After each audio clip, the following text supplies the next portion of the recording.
The night I discovered my husband's truth, I learned that love isn't blind. It's the one thing that makes you see everything. My lungs felt like they were made of stone. The restaurant manager's fingers were a vice around my wrist, urgent, but not cruel. He pulled me into his office, the lock clicking like a gunshot in the silent room. "Stay calm, Mrs. Sterling," he murmured, his face ghostly under the fluorescent lights. "What you're about to see, you need to be ready for it. My name is Elena Sterling. I run the tech empire my father founded. I trust data, not feelings." But no spreadsheet could quantify the betrayal waiting on that screen. Earlier, it had been our second anniversary dinner. Soft piano music, a view of the harbor. My husband, Marcus, held my hand, his thumb tracing circles on my skin, a gesture I'd always found endearing. Across from us sat his poised mother, Vivian, and his cousin, Kara, a woman with a smile that never reached her eyes. For weeks, I'd been battling fatigue and brain fog. They'd all been so concerned, so supportive. "Let Marcus handle the investor meeting," Vivian had said smoothly, refilling my wine. "You just need to rest." I'd believed them. I'd felt cared for. I only went back because I'd left my tablet. A simple mistake. Marcus had insisted on driving me, but I saw Vivian's tight smile of irritation. To avoid a scene, I'd ordered my own car. "Hurry back," Marcus whispered, his kiss on my cheek feeling like a brand. The last thing I saw was his silhouette, statue still under the lamppost, watching me leave. The manager, Leo, didn't speak. He just pointed to the monitor, showing a crystal-clear overhead of our table from 30 minutes prior. The timestamp ticked as I watched myself walk toward the lounge. Then, the performance ended. Marcus's caring expression dissolved into cold focus. He scanned the room, then slid my tablet case toward him. From an inner sleeve, he pulled my bottle of sleep aids, prescribed for my insomnia. He emptied them into his palm, replaced them with near-identical capsules from his pocket, and sealed the bottle shut.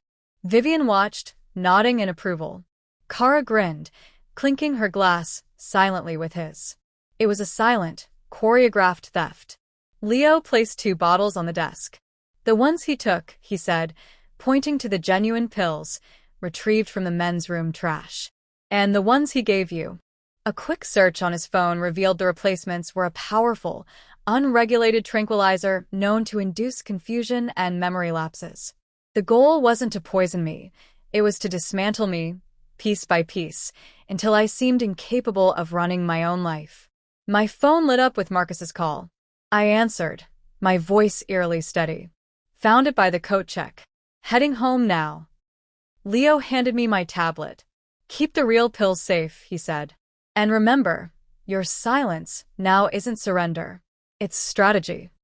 The world outside the car window seemed sharp-edged and newly dangerous. At home, Marcus was waiting with a practiced look of worry.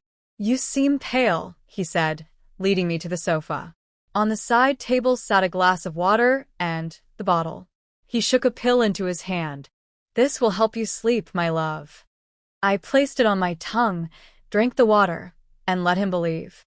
In the bathroom, I spat it out, staring at my reflection. The game had changed. I began to collect evidence with a detached focus. The next morning, after they left, I found it, a sleek, wireless speaker tucked behind the air vent in our bedroom ceiling.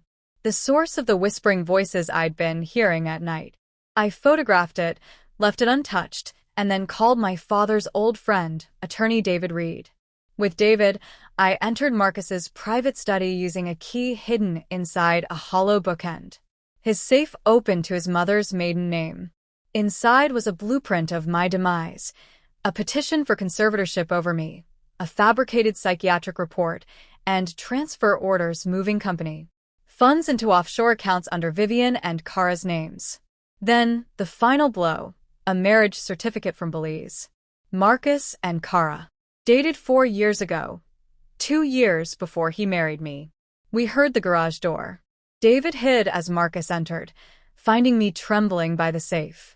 "The voices, they said to come in here," I stammered. His face softened with triumphant pity. He had taken the bait. The next day, at the emergency board meeting Marcus had called, I played my part perfectly. I slumped in my chair, my eyes distant as he presented his case with somber regret. For Elena's own good, he pleaded, gesturing to a specialist he'd brought. She's not well. Just as the board members began to murmur their assent, I stood up. The frailness evaporated from my posture. I am perfectly well, I stated, my voice cutting through the room. But my husband is not who you think he is. On cue, David entered with the police.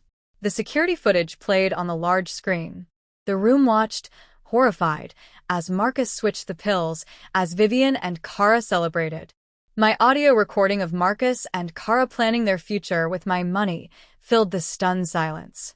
David presented the financial records, the fake reports, and finally, the marriage certificate. Marcus's face crumbled from confidence to sheer terror. It's not what it looks like, he shouted, but the handcuffs were already closing around his wrists. Vivian sat frozen, her elegance now a brittle mask.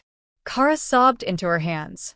As Marcus was let out, he locked eyes with me, searching for the broken woman he thought he created.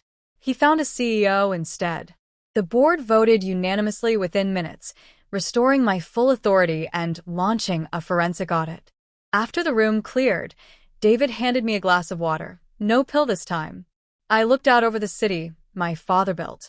The trap had been meant for me, but I had rebuilt it around them. Their story was a lie. Mine was just beginning. And for the first time,